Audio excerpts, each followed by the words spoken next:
Hello everyone, welcome to Studify Success. So today we will start with the chapter number 1 Geography, Resources and Development. तो आज हम chapter 1 start कर रहे हैं geography का, class 10th का। तो इसमें देखते हैं हम रिसोर्सेज एंड डेवलपमेंट में क्या है।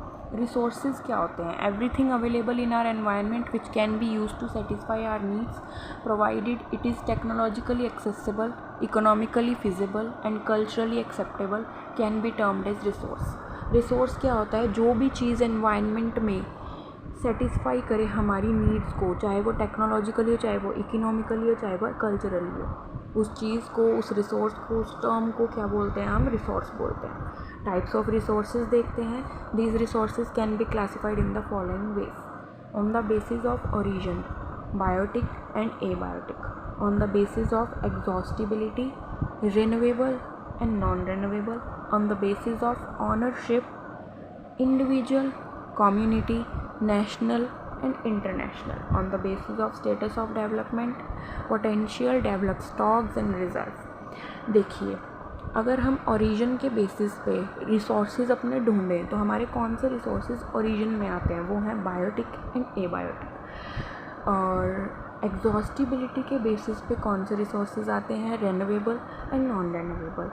ऑनरशिप के बेसिस पे कौन से रिसोर्सेज आते हैं? Individual, community, national and international. Development के बेसिस पे कौन से रिसोर्सेज आते हैं? Potential, developed, stocked and reserve. तो ये था हमारा रिसोर्सेज। अब हम डिस्कस करेंगे डेवलपमेंट ऑफ रिसोर्सेज। रिसोर्सेज का डेवलपमेंट कैसे किया जाता है? Resources are vital for human survival as well as for maintaining the quality of life. It was believed that resources are free gifts of nature. Human beings used It was believed that resources are free gifts of nature. Human beings use them indiscriminately and this has led to the following major problems। उन्होंने ये बोला कि development कैसे होती है resources की। Resources जो है वो ह्यूमन सर्वाइवल के लिए बहुत ज़रूरी है, हमारी क्वालिटी ऑफ लाइफ के लिए। सो ये बिलीव ये करते हैं कि रिसोर्सेज जो है वो नेचर का एक फ्री गिफ्ट है। Human beings use them indiscriminately. Human beings जो है ना वो उसको ज़रूरत से ज़्यादा यूज़ कर लेते हैं, तो वो आने वाली हमारी जनरेशन के लिए रिसोर्सेज जो हैं वो नहीं रहेंगे। ये रिसोर्सेज का आप एक डायग्राम देख रहे होंगे। It will show you how the resources distributed. Resources firstly distributed in natural and then in human. Naturally resources हमें कौन से मिलते हैं? Renewable, non renewable. ह्यूमन से हमें रिसोर्सेज कौन से मिलते हैं? Structure, institution, quantity and quality. Renewable resources किस किस चीज़ों में डिवाइड की जाते हैं? Continuous, biological. And biological resources को अगर हम डिफाइन करें तो नेचुरल, वेजिटेशन और वाइल्ड लाइफ से। नॉन रेबल रिसोर्सेज को रिसाइकेबल मेटल्स में और नॉन रिसाइकेबल मेटल्स में डिवाइड किया गया है। तो ये आप चार्ट भी देख सकते हैं। अगर आप लोगों को इस चैप्टर के नोट्स चाहिए तो वो आपको डिस्क्रिप्शन में मिल जाएंगे, आप लोग जाके वहाँ से देख सकते हैं। अब हम पढ़ेंगे resource planning in India. Resource की प्लानिंग इंडिया में कब और किस टाइम पर कैसे किस तरीके से की गई। Identification and inventory of resources across the regions of the country. This involve surviving, mapping in qualitative and quantitative estimations and measurements of the resources, evolving a planning structure endowed with appropriate technology, skill and institutional setup for implementing resource development plans, matching the resource development plans with overall national development plans। पहला point क्या है? Identification and inventory of resource across the regions of the country. This involves मतलब ऐसा invent किया गया resource को पूरी country में जिसके अंदर surviving, mapping and qualitative quantitative estimations को लाया गया जो मेज़र करती थी रिसोर्सेज को। Evolving planning structure endured with appropriate technology, skill and institutional setup for implementing resource development plans. Matching the resource development plans with overall national development plans. Planning structure बनाए गए कि ताकि टेक्नोलॉजी को अच्छे से यूज़ किया जाए, स्किल को अच्छे से यूज़ किया जाए, इंस्टीट्यूशनल सेटअप करे जाएँ जिससे इम्प्लीमेंट हो हमारा रिसोर्स और ताकि जो हमारे प्लान्स हैं वो डेवलप किए जाएँ। Matching the resource development plans with overall national development plans. Resource development plan को ऐसा बनाया गया नेशनल डेवलपमेंट प्लान्स के साथ ताकि वो दोनों के प्लान्स जो हैं वो मैच किए जाएँ। तो इस तरीके से रिसोर्स की प्लानिंग इंडिया में की गई। अब हम पढ़ेंगे कंजर्वेशन ऑफ रिसोर्सेज। रिसोर्स को कंजर्व किस तरीके से किया जाए। Resource conservation at various level is important. Resources को कंजर्व करना बहुत ज़रूरी है। अगर हम उसको अपनी ज़रूरत से ज़्यादा यूज़ करेंगे तो आने वाली हमारी जो जनरेशन है वह रिसोर्सेज को यूज़ नहीं कर पाएंगे। ग्लोबल वार्मिंग और काफ़ी सारी चीज़ों को हमको फेस करना पड़ेगा। Gandhi ji was very apt in voicing his concern about resource conservation in these words: there is enough for everybody's need and not for anybody's greed।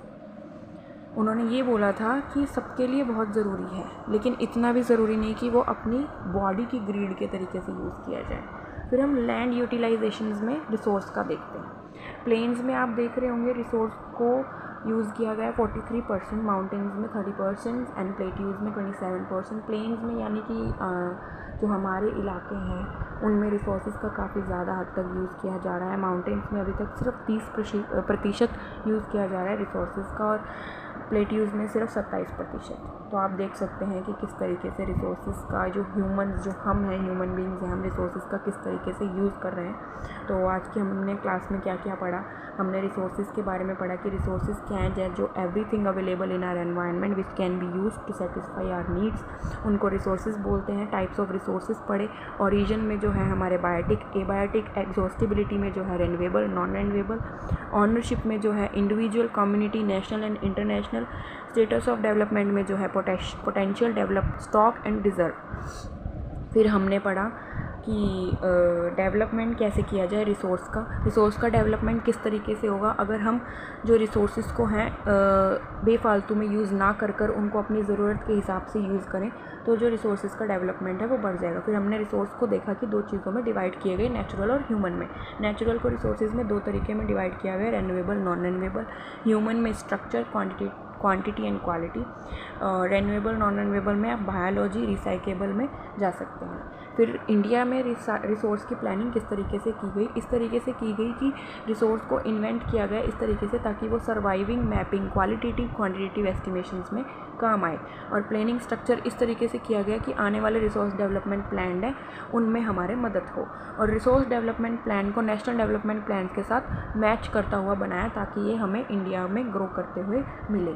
फिर हमने देखा कि रिसोर्स को कंजर्व किस तरीके से करें। कंजर्व तब होगा जब हम उनको सिर्फ अपनी ज़रूरतों के हिसाब से यूज़ करेंगे।